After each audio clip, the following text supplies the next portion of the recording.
Welcome to Critical Matters, a sound critical care podcast covering a broad range of topics related to the practice of intensive care medicine. And now, your host, Dr. Sergio Zanotti.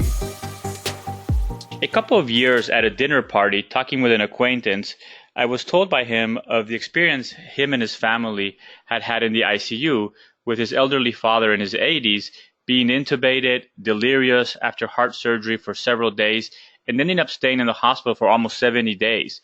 What was remarkable about this conversation was that this gentleman eventually left the rehab place, got home, and went back to work. And at the time, my acquaintance was referring to me that they were very excited because he was back running his business and was actually taking a business trip to Cape Town. Several months later, almost a couple of years later, I bumped into my friend again and inquiring about his father, was very saddened to hear that after a series of problems at his business, the family had decided to close the business, and now his father was retired and not doing as well since he was quite depressed. At the time, I thought that what an unfortunate series of events and what an unfortunate coincidence. However, after our conversation today, I think you might agree with me that maybe this was something that could have been prevented or could have been foreseen in terms of what could have happened with this person after such a severe illness going back to running a business. So today, we will take a little bit of a deeper dive into the cognitive impairment after critical illness. We spoke earlier this year with Dr. Wes Ely about delirium in the ICU.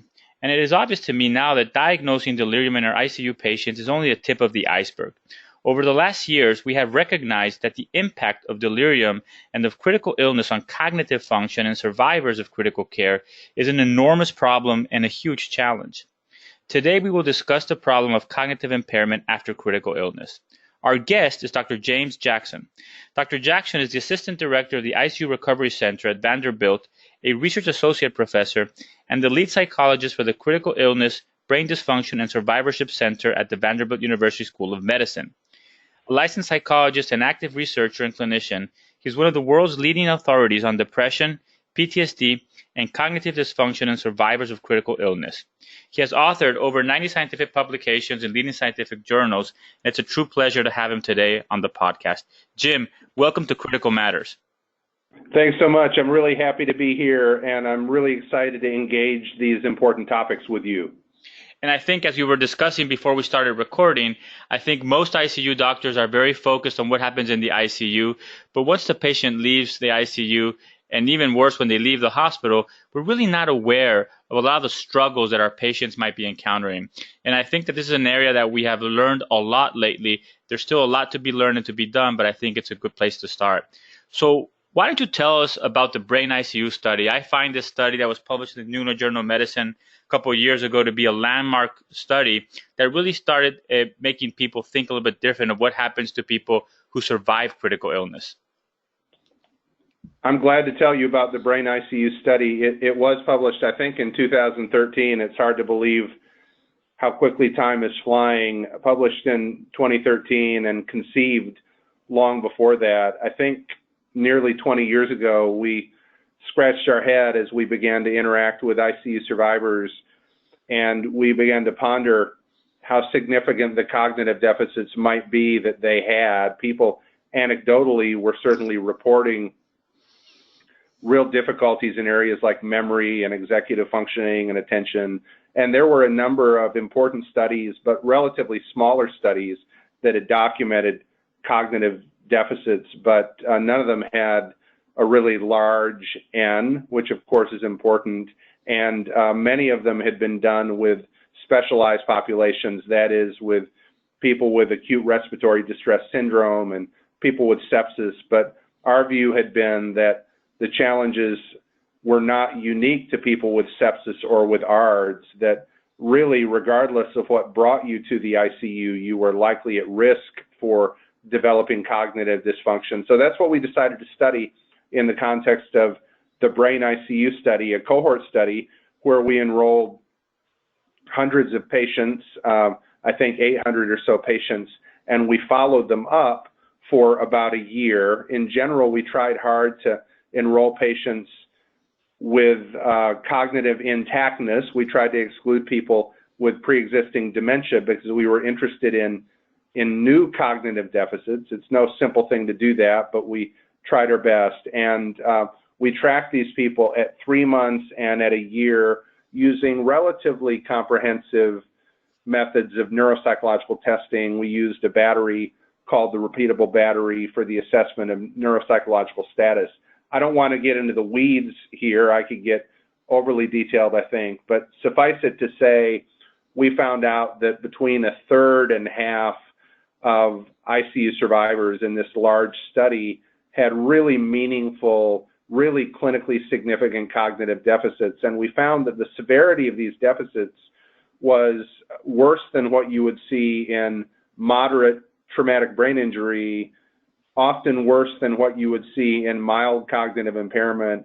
And in some cases, it was as severe as you would see in mild Alzheimer's disease, which is not to say that these patients had Alzheimer's disease. That's an open question, but it is to say that the severity they had was really quite profound, enough to impact their daily life. So in publishing the brain ICU study, we highlighted what I think people increasingly recognize is a public health problem. It's a major public health problem that millions of people are discharged from the ICU around the world every year. Those people who had cognitive problems before often have much worse cognition after, and in many cases, people who were normal before are quite impaired. And we have been struck by the feedback that we've received in recent years since the publishing of that paper, patients coming out of the woodwork to talk about their own difficulties, and many other investigators beginning to explore this important area. And I think, Jim, that when I read the study, and obviously I reread it recently in preparation for the podcast, there's a couple of things that really struck me and made me reflect on my own practice. I think that number one is that for most intensivists, I think that alert oriented ×3, able to follow commands, is a thumbs up and the patient's intact. And that seems to be a gross overestimation, right? It very much is that. I can tell you just a really quick anecdote. Years ago, I was up in the ICU interacting with a patient, an elderly woman, and her daughter was sitting in the chair. And I said to her daughter, "How's your mom doing?" And her daughter said, "She's fine. She's as sharp as a tack." It was some such thing. And she appeared that way, docile and together. And then we started to do fairly basic assessing of her using the mini mental state exam and various things. And she thought it was 1968, and she thought that, Theodore Roosevelt was president, and, she couldn't remember very simple things. And there were these huge problems that existed under the surface. And I remember the look on her daughter's face. It was really shock because her mother appeared so normal. So I think this is really a dynamic, and I think it's very relevant because all too often what happens both in the ICU and at the time of discharge is that a resident or a fellow or a physician, social worker, they're talking to a patient and the patient's nodding their head, affirming agreement, and it seems all good, they're getting it. And then I think many times if you were to say to that patient 10 minutes later, "Well, what did Dr. Jones explain to you?" they would have no idea, less than no idea. So people are often, in the context of the ICU, not as intact as they look. I think that's the assumption people should start with. It's really important to put the cookies on the shelf where people can reach them. That's the analogy I often use, to engage things in a way that would be digestible for these patients, because characteristically they're quite a bit more limited cognitively than they seem to be. And the second thing that really struck me from the brain ICU study was that there's the severity or the amount of abnormalities that were identified at 3 months, but also how long it takes for these patients to maybe get better, or at 12 months, the proportion of patients that still have significant problems. I think that the stat said that 1 out of 4, 25% of patients at 12 months had a cognitive functioning that was similar to Alzheimer's, which is striking. and I think something that we never really thought about before. It is striking. For the people who improve, improvement really is slow.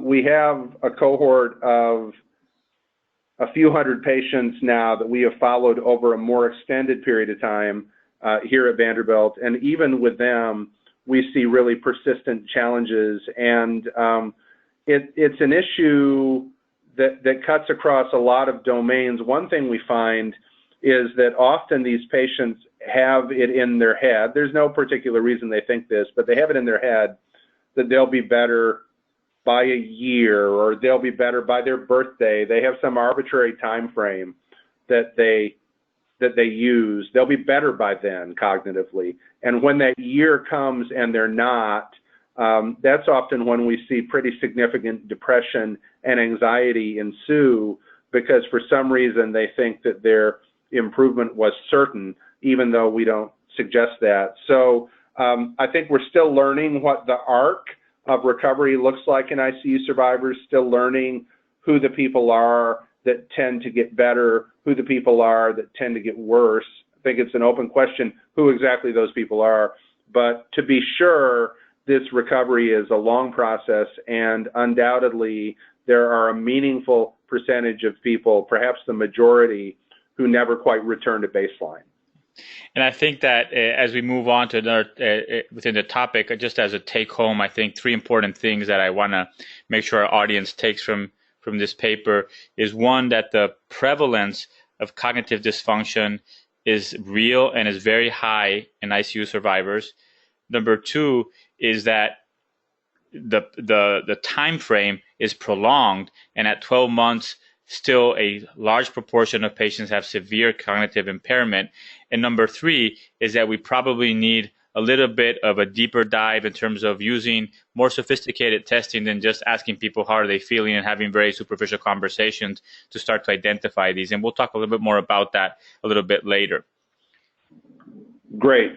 Jim, let me ask you a little bit about pathophysiology, and I'm sure that there's still much that we need to learn here, but it's interesting that some people have this and others don't, right? And do we know what are some of the issues behind the pathophysiology of developing this cognitive dysfunction?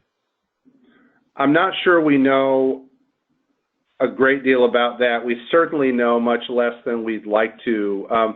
One hypothesis that people often talk about in aging research generally is the cognitive reserve hypothesis. And the cognitive reserve hypothesis, and this is putting it crudely, the cognitive reserve hypothesis would suggest that your brain is a lot like a muscle, a lot like a battery, if you want to think of it that way. And the better charged the battery is, the bigger the bicep, if you will, is, the more that can withstand, and the more that acts as a buffer against cognitive decline. Again, I'm really simplifying. So we think that it is likely the case that if you have more education, more intellect naturally, you probably can survive a relatively harder hit or a series of hits before undergoing this steep decline, although that's not always true, because sometimes we see people who have a relatively minor cognitive insult who really struggle. But we think cognitive reserve is important, and we think resilience is certainly important. We think there probably are genetic predispositions. We're still learning about those. We think there likely are some patients who have some kind of prodromal dementia that has been percolating, hasn't really been identified yet, and you add to the recipe hypoxia and delirium and inflammation associated with sepsis and all of that, and we think that could accelerate a process that normally might have taken a decade. That process really gets ramped up in the context of critical illness, and perhaps cognitive decline emerges in the context of months as opposed to years. These are all things that we think about.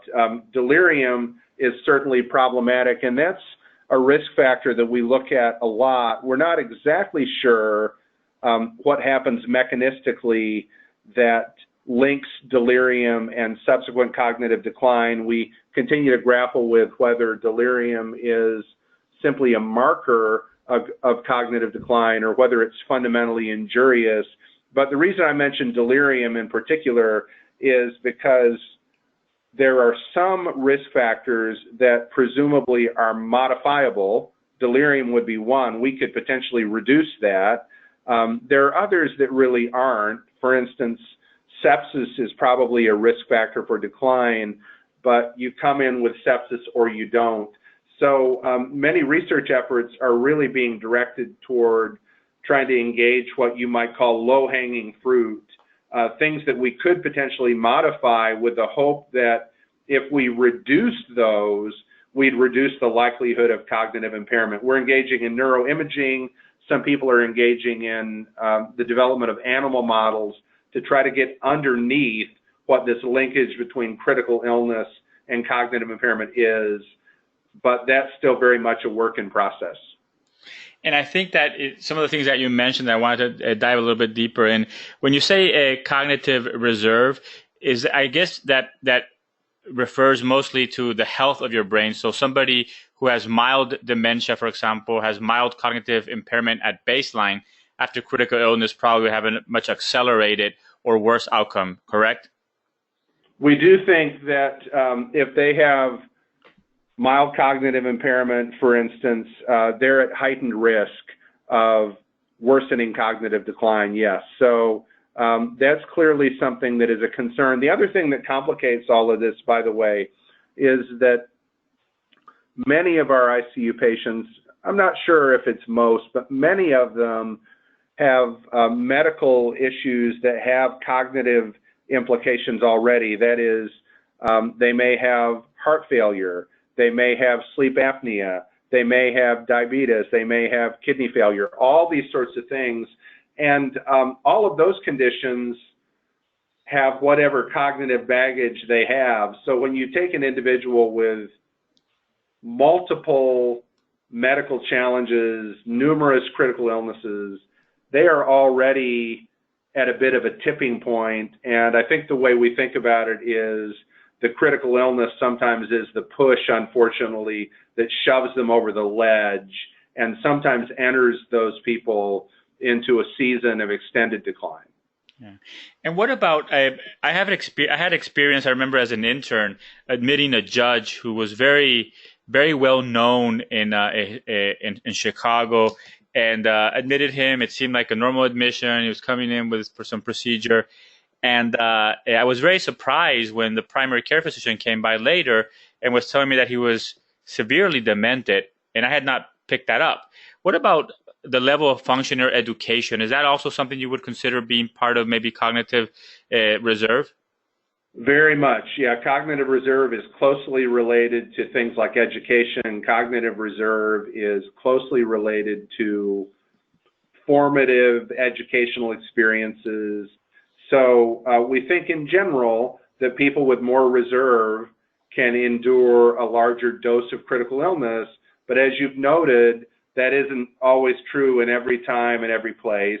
And there are people who are already experiencing a greatly diminished reserve by the time they get to the ICU. They're already vulnerable, and for them, sometimes things that we would think would even be quite benign, modest amount of delirium, some fairly minor changes in sleep-wake cycle, things of that sort, a pneumonia, relatively minor things on a spectrum of severity are all that it takes to knock them down, in contrast to their younger, more robust counterparts who characteristically, although not always, characteristically can endure a critical illness hurricane and come out okay. For some of these vulnerable ones that we interact with, it's really just a pinch of critical illness, if there's such a thing, that can topple them over. And I wanted to ask you a little bit more, Jim, about the risk factors specifically. So you initially classified them into modifiable and non-modifiable, and obviously they're both important. I think the non-modifiable ones might be helpful for our audience in terms of recognizing patients who are at a higher risk of having cognitive impairment, which might lead to more aggressive testing. Could you start with what are and you mentioned some of them, but just to summarize the non-modifiable risk factors that you've identified in your research so far? Yeah, absolutely. And I'll mention them in a moment. But before I do, I would just affirm what you had to say. That is, I think a goal of ours, and perhaps even a holy grail, would be to try to develop a quick and dirty profile that we could use that could say, this patient scored a 30, on a given metric, and they are highly vulnerable to impairment. This patient scored a 15, and they're not. We don't have such a tool necessarily, but I think as we're able to develop some kind of prediction rule, it would be really useful. So when we think of non-modifiable risk factors, those things would include age, obviously very important, education, very important. In addition to those things, IQ, what level of cognitive capacity you come to the ICU with. Those are things that are relatively fixed. They can't be changed. Interestingly, while old age is probably typically a risk factor for cognitive decline, what we saw in the brain ICU study was that rates of cognitive impairment in elders were only minimally higher than rates of cognitive impairment in the young and the middle age. So this very much is a condition that impacts older people, but not older people only, because it also impacts younger counterparts. But to return, age, education, cognitive ability, those things would all be non-modifiable risk factors. And modifiable, the big one that you mentioned is delirium. Are there others? Delirium, hospital length of stay, I think that is probably modifiable. I think level of activity in the ICU, there's some thought that the wake up and breathe protocols and the early mobilization protocols that have such meaningful benefits on physical functioning, for instance, there's some thought that those equally have a benefit on cognition. I think we need to push a little further to explore that, but it may well be that if you take someone who is relatively inactive in the ICU, if that's the norm, and you're mobilizing him or her, you're activating their body and their brain a bit more, you're decreasing the likelihood for them to develop cognitive problems. So those would be things that we think of as low-hanging fruit, areas to target: delirium, levels of sedation, quality of sedation, degree of exercise in the ICU, mobility in the ICU, things of that sort, cognitive activity in the ICU. And when you talk about delirium, obviously it's a syndrome, but is the phenotype or the cause that led to delirium impact the outcome with cognitive impairment, or is that something that we don't know yet?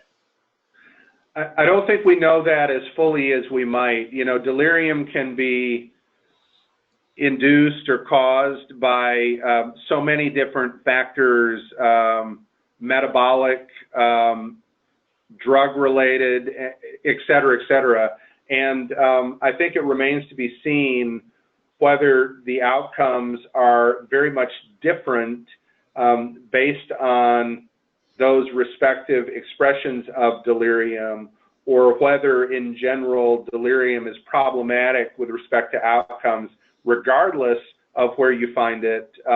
My colleague Tim Gerard, who used to be at Vanderbilt but now is at the University of Pittsburgh, is someone who's exploring this question in real earnest. That is, trying to get out a microscope and drill down and look at delirium, not only in the context of ever-never, but in the context of the dynamics that foment the development of that syndrome. And I think we'll continue to learn a lot about whether all expressions of delirium are created equal, or whether there are some forms that might be particularly neurotoxic. Yeah.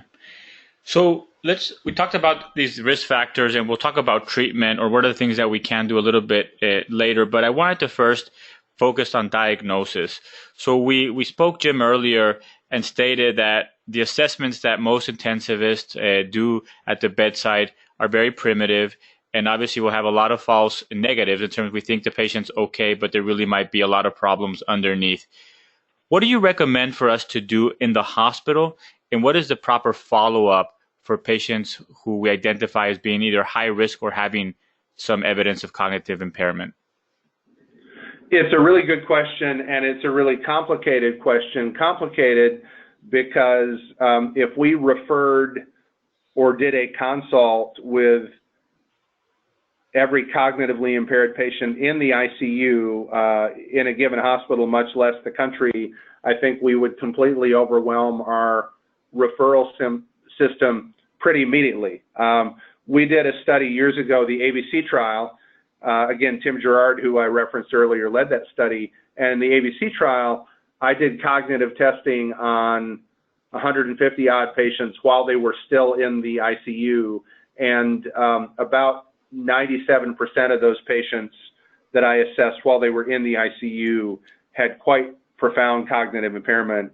And in many cases, that impairment resolved, even though in other cases it didn't. So cognitive impairment is more the norm than the exception in the ICU. With that being said, I do think involving professionals who are more expert perhaps than we might be in doing assessments is appropriate, and those often could include occupational therapists, those could include neuropsychologists if there is one consulting in a given unit, those could include rehabilitation psychologists who are increasingly integrated into trauma ICUs, for instance. I think that's really useful. I think the value, though, partly of doing a little more of a deep dive in the ICU, and that could be using a mini mental state exam, it could be using another exam called the MOCA. I think the value of doing a deep dive partly has to do with what I mentioned earlier, which is it's really useful to know if a patient is impaired because it's useful to base the way you're communicating with them on that fact, and it's useful to make decisions about how well they make decisions based on what their cognitive status is. So I think linking in occupational therapists, neuropsychologists, if available, is appropriate. When we see people at our ICU follow-up clinic, and again, there aren't clinics all over the country, but there are more and more. There probably are 20-some now, I think, last count. When we see patients at ICU recovery centers, that then becomes a very appropriate avenue to do more of a deep dive, and we frequently refer people that we see at the ICU recovery center to a clinical neuropsychologist to get a more comprehensive evaluation. When I refer patients for a more comprehensive evaluation, our clinic isn't designed to do truly comprehensive cognitive assessments. So I sometimes refer these patients to a neuropsychology colleague. When I do that, I typically try not to do it until patients have been 3 or so months out of the ICU, because in the early days of returning home, things are really in flux. I tend to feel quite confident that when patients are quite impaired at 3 months, it's a lingering enough problem that we really have to attend to it. So in terms of some actionable recommendations for the audience and for myself as a clinician, it seems that the timing probably should be towards discharge as a screening, and in terms of referral to like heavy duty neuropsychology support, probably within months of leaving the hospital. If they're still having problems, that'd probably be the time to do it, because if we did it the first day they're extubated, everybody would probably have issues, and we probably would not be identifying the right patients, correct? Yeah, you said it much more succinctly than I. That's exactly what I would suggest, yes. Excellent. So what about treatment? What are the things that we can do? So I think you identified very, very clearly a lot of modifiable risk factors. And I think all those risk factors we know are impacted in a positive way when we are successful in implementing the A to F bundles. So that's one thing that it sounds like we could do on a daily basis. But what are other things that you would suggest for the clinician at the ICU with a patient right now who's very sick, in terms of thinking, if I do these things very well, I might mitigate or decrease the chances of this patient having cognitive problems down the road? It's a great question, and I would say the following. Trying to activate the brains of those patients as much as possible, we think, is really important. And for us, that often means family involvement, if there are family around, cognitive stimulation. Anything is better than, sitting in the bed, watching paint dry. Really engaging people's brains in the same way that our physical therapy colleagues are encouraging us to engage these patients' muscles. So anything you can do to promote stimulation is important. If a patient is a reader and they left their favorite book at home, we always encourage their wife or children to bring that book in, or new books. If they like to do the New York Times crossword puzzle, they should be working on that. If they like to play Sudoku, that's something they should be doing. We're exploring somewhat more formal interventions that are still in the research stage, but we think really merit some consideration. There are some brain training programs that we think are potentially promising. In many cases, those programs can be done on an iPad, for instance. So if a patient is able to, in the ICU, engaging some of these programs which provide brain training exercises, we think that's really important. The more vigorous exercise people can do in the ICU, the better. Clearly, getting blood flowing, engaging people physically as a general principle has positive implications for their cognition. So we're all about that. Those would be two simple things: physical engagement via physical therapy, and I think perhaps even more important, promoting physical stimulation and engagement with hobbies and other activities that could be done in the ICU as much as possible. And talking to families to enlist them in an effort to help with this. We get emails, I just got one yesterday, from family members whose loved ones are critically ill in the ICU. And this is always the question it comes back to: what can I do with my mom or dad, with my husband or wife in the ICU right now to help them? And the more we can enlist these folks to engage these patients, I think the better off we're going to be. Amy Wozniacki is a researcher in economics from Harvard Business School, and she has done a lot of research on a purpose in the workplace, and did a very interesting paper, Jim, on studying how she could identify hospital janitors that found purpose in their job versus those who were very disengaged. And she came up with this concept of job crafting. But one of the most remarkable examples she gave was of a hospital janitor that worked in a TBI unit. And this hospital janitor on a regular basis would change the artwork of each room because she felt that would help the recovery of her patients. And it seems that that intuition obviously probably has some basis in science from what you're telling me. Absolutely. Anything to stimulate. I think that notion of purpose is also important. I think it's unclear how that impacts differentially mental health outcomes versus cognitive outcomes. But I think imparting to patients that what they do in the ICU as they're battling their critical illness matters. Imparting to families that the more actively they can be engaged in the care of their loved one, the better. Those are really important urgings. And, the more we can mobilize people to assist us, the better. I think what we're learning, parenthetically, is, and this is a different topic, but I think we're learning that that however traumatic critical illness is, and I just discussed this yesterday with one of our patients, however traumatic critical illness is for our patients, it often is at least as traumatic and sometimes more so for family members who frequently will say to me, you know, Dad doesn't remember much of the ICU, but I remember every second of it. It was horrifying for me. And I think generally as clinicians, we need to do a little better job recognizing that, you know, truly the patient is not just the person that we're caring for, excuse me, in the hospital bed, but in some ways, the patient is also the mother, the daughter, aunt, uncle, whatever, who is deeply traumatized by what's going on. And we need to be attentive to their needs as well, because often they bear the same scars from this experience as the patients do. Absolutely.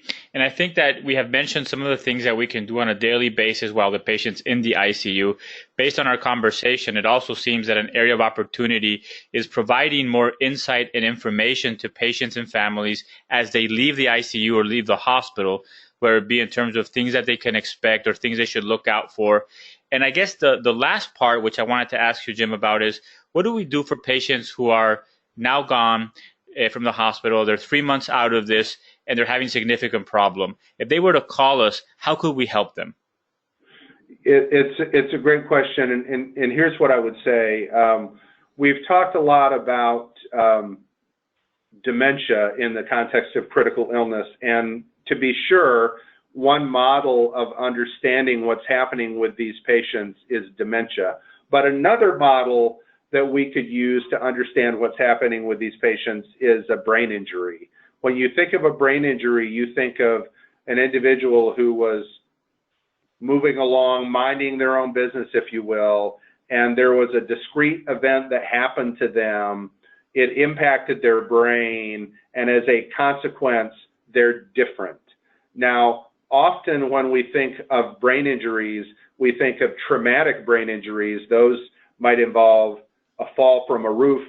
Those might involve an auto accident or an IED injury in Baghdad, let's say. But there's another form of a brain injury, not a TBI, but an ABI. And an ABI simply refers to an acquired brain injury. This was acquired from whatever non-traumatic cause, it was acquired. So in general, when patients with brain injuries are identified as having brain injuries, there's a process through which they get treatment for those. They characteristically go to a speech and language pathologist. They characteristically receive some kind of cognitive assessment. They often see a therapist who helps them learn to develop adaptive strategies to offset their new limitations. And that's what happens in the context of a brain injury.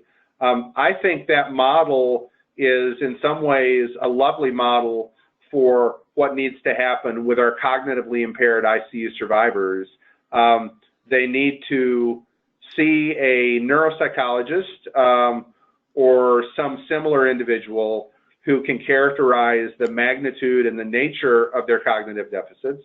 They may well need to engage with a speech and language pathologist or a rehabilitation psychologist, depending on who might be available. And that person, while they may help them improve their cognition, will equally help them find ways to cope more effectively with it. That coping could be special accommodations. That coping could be telling a student, I know you really want to return to this really difficult college that you were going to before, but you've got challenges now that you didn't have before, and I think it might be more prudent for you to return to a college closer to home. It might take the form of, you know what, I know this promotion is really enticing at work, but I think you should pass on that right now, because if you take it, you're probably setting yourself up for failure. You don't want to get fired. So really leaning into the lives of these people from the vantage point of the lens of rehabilitation to help them adapt to new challenges and maximize strengths. That's what needs to happen with our ICU survivors who, I would argue, in effect, have a brain injury even though they don't know it. And I think that it speaks to the story I shared at the beginning in terms that this is probably not a unique story and has happened multiple times in different shapes and forms, correct? Exactly. It's so common. And this really is why education is so important. We get emails. It'd be hard to overstate how often Wes Ely and I get emails from people who basically say, I got home, I was pretty disengaged from my life, I wasn't taking on any challenges because I was recovering, so I thought I was fine. Once I tried to return to my old life, the cognitive problems I had were replete, and they hit me in the face, and I'm really angry because nobody told me to expect them. So the more we can educate on the front end, the better. And I think this is a simple thing. This often, I think, takes the form of, Mrs. Johnson, you and your husband are about to leave the ICU. We know that you may do great, but we also know that about a third of ICU survivors really struggle with significant cognitive problems. And here's what those look like. If you're experiencing those symptoms, it's pretty normal, but we want you to follow up with us because we want to attend to those. A simple conversation like that, putting that on the radar, even in a small way, really tends to diffuse people's anxiety greatly, because when they notice these issues emerging, they have a context by which to frame them, and it's really empowering. Could you share with us, Jim, some daily life examples of cognitive dysfunction that patients may encounter? So the old one would be they can't close their check, but I don't think anybody has a checkbook anymore, so maybe that's not very good. It's really funny. I have a lot of coordinators and colleagues that I work with who are much younger. They're in their 20s, let's say. And one of them just the other day to me, I said something about a checkbook, balancing a checkbook, and that being an area of difficulty. And they said, just what you said, I don't think anybody has a checkbook. And I thought, golly, that's right. No one does have a checkbook. So I think it's a great point. I've got a really great example that I'll share from a patient who's become a good friend of ours. And he's a gentleman who was in the ICU for a very long time, had a very complicated stay, really bright guy, but has clearly had significant life challenges since his discharge. And here's what happened. He has multiple medical issues currently, and as a result of that, he takes 20-some medications a day. And the way he manages those is perhaps not the most efficient. You won't mind me saying. He takes all those medications and he puts them in a bottle, and he takes all the medications in the bottle at a given time of day. Let's say 3 o'clock, he takes his 20 medications in the bottle. So he recently had been to the hospital pharmacy where he had received a month's supply of the medicine warfarin. He had his daily bottle of pills in his left pocket. He had his monthly dose of warfarin in his right pocket. He wasn't paying attention. He felt the bottle in his right pocket, the warfarin. He took the lid off and he swallowed a month's worth of pills, thinking he was taking his daily dose of 20 pills. He felt the pill bottle in his other pocket, horrified, and he realized what he had done. The ambulance came, called 911. They took him to the ER. Thankfully, he survived. He was in the ICU for about a week. That could have been fatal. So that kind of example of inattention, of problems processing, this is very common in our ICU patients. And when people have these difficulties, they have real-world consequences, and those consequences sometimes are mild, but they're sometimes very serious. And part of what we try to do, and we've done this with this gentleman, this friend of ours as well, we try to help people understand that they are vulnerable to making mistakes, and we try to help them understand when they are most vulnerable and why that is. We use a technique from something called goal management training, and that technique is stop and think. And basically what that boils down to is, before you take your pills, before you leave the house, before you leave the car to go into the store, stop a second, think about what you're doing, attend to what you're doing, and then proceed. Often that simple act of stopping and checking in, thinking very deliberately, is all it takes to avoid these mistakes. But when people don't do that, when they're tired, they're worn down, in a hurry, they make what people call cognitive slip-ups. And our ICU survivors make them all the time, and sadly, sometimes they're catastrophic. And I think that for those who go back to work, or those who go back to studying, those cognitive slip-ups, as they add up and become incremental, can usually lead to months later them being in big trouble. Well, they do, and not only do they lead to a person being in big trouble, but importantly, over time, they begin to create a self-perception that is very negative. That is, someone who was really bright and capable begins to form a very negative narrative about themselves. And then that becomes a problem in its own right. So helping people find a way to avoid that by, I would say, respecting their limitations and over time accepting them is one of the most important things, I think, that we can do. I think this would be a good place to stop.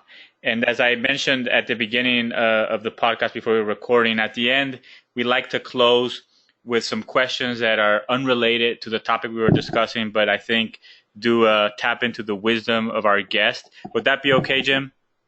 That'd be terrific. Excellent. So the first question relates to books. Is there a book that has influenced you the most, or a book that you have gifted most often to others? There are so many books. There are a long list, but I'll mention one in particular. There's a lovely book by a gentleman, Howell Raines. Howell Raines, once upon a time, I think, was the editor of the New York Times before he became quite a celebrated author. But he wrote a really moving, really tender book called Fly Fishing Through a Midlife Crisis. I don't know if you've heard of that book at all. I have not. I love to fish, but the book really isn't about fishing. It's about how Howell Raines learned over time that the beauty of fishing wasn't really in catching, if you will. The beauty was in the process. The beauty was in the fishing, interacting with friends, enjoying the landscape around you. It was really in the process. And reading that book, Fly Fishing Through a Midlife Crisis, caused me to really reflect on that. And the relevance, I think, as it relates to our patients is this, that as they think about their recovery, the value for them, I think, is not necessarily in the catching. That is, it's not necessarily in whether they can attain or obtain the specific goals that they achieved before, whether they can hit the milestones that they hit before. It's not really in the catching.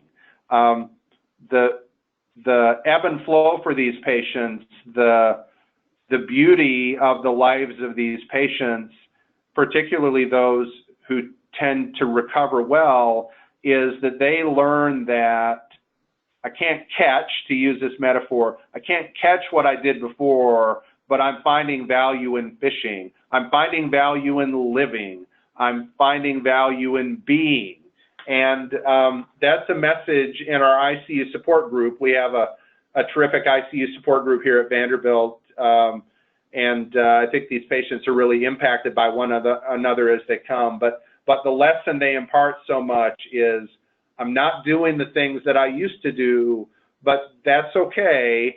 My value is not primarily in that. My value is in trying. My value is in reflecting, those sorts of things. So that message of fly fishing through a midlife crisis is really relevant, I think, to the challenges experienced by these patients and to the way of recovery, if you will. And I think it speaks highly to a truth in medicine, but also in life, is that we control the process, not the outcome. And as long as we focus on that, I think there's tremendous purpose in that effort. The second question. I agree completely with that. I think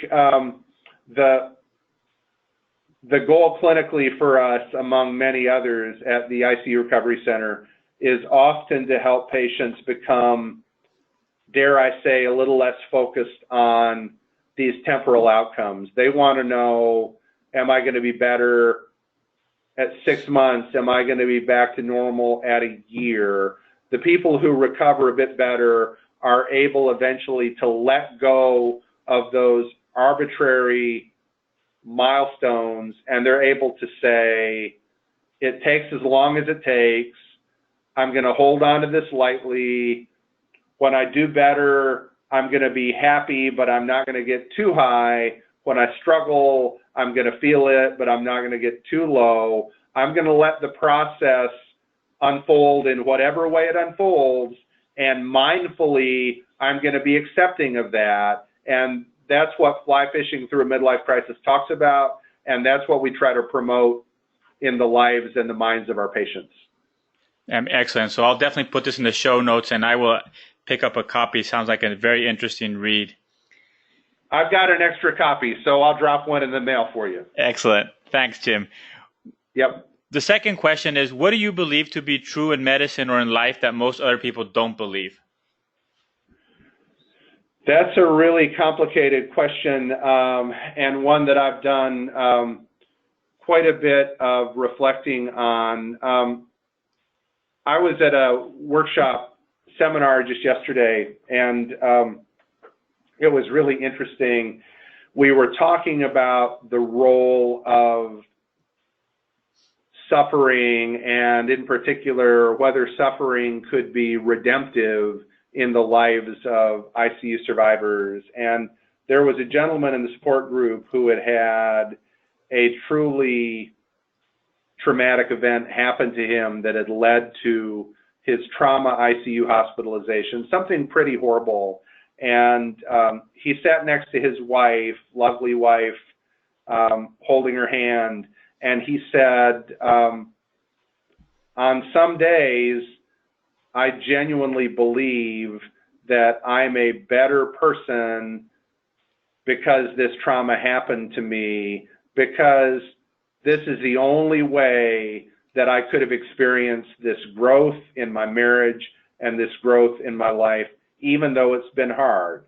He was very honest, and he said, on some days I don't believe that, but on some days I do. On some days I'm happy that this happened because it's been a conduit for my growth. I think it's hard, was for me, to wrap my head around the idea, I think it is for many of us, that really traumatic, frankly terrible things can lead to good outcomes, lead to our growth. But I think time and time and time again, when we interact with patients, that's very much their message, that through the doorway of this trauma, they have experienced a quality of gratitude that they didn't have before. They have experienced a depth of relationship with others they didn't have before. And many of them, I think, sincerely say, I didn't want this to happen, but I wouldn't trade it. And that's really counterintuitive, but I think I believe that, and I think many of our patients do too, that we don't need to be maudlin about it. We don't want to be sappy, but at the end of the day, paradoxically, there's beauty from ashes in the lives of many of these patients. And when you hear them engage that, it's truly very sobering and something to honor. And I think it also speaks to that whole concept of we have post-traumatic stress disorder, but there also is post-traumatic growth right? And Exactly. and plenty, opportunity. And I think it illustrates the point that it's not what happens to us in life, but how we react to what happens to us that ultimately defines how we do. And that's something that we do control. Exactly. And a long discussion about research agendas is probably a discussion for another day, but high on the list of research agendas, I think, with ICU survivors is to try to figure out whether post-traumatic growth is something that just happens kind of miraculously in a subset of people, or whether post-traumatic growth is something that we can teach and facilitate in others in an orderly way, because if that's something we can help develop in people, we need to be all about that. And it would be much more effective than any magic pill. No doubt. No doubt. So the last question is, what would you want every listener, intensivist, or a clinician who's listening to us today to know? Could be a quote or a fact or just a message. There's a phrase that a lot of our patients use, and I really love it because I think it summarizes the challenges that they often have. And that phrase is twice as hard for half as much. This is the autobiography, if you will, of many ICU survivors, that they are working, whether it has to do with physical functioning or whether it has to do with returning to work or their brains, whatever the case. They're working twice as hard as they ever did before. They're working overtime. And the frustration for them is that even as they're working twice as hard, that effort is yielding half as much. That's a phrase I think about a lot as I continue to learn to empathize with these patients, because that's really what they're living, twice as hard for half as much. The other thing I would say related to the question is very often in the cognitive domain in particular, we will see patients who go back to their PCP, their internist, whatever the case, and they report these cognitive problems, and a physician in a well-meaning way says, "I think you're fine. Don't worry, I think you're fine." Our patients uniformly react to that. They feel placated. They feel patronized a bit. I've been guilty of that exact certain thing, but I think what it highlights is that we all need to get better at listening, I think, before speaking.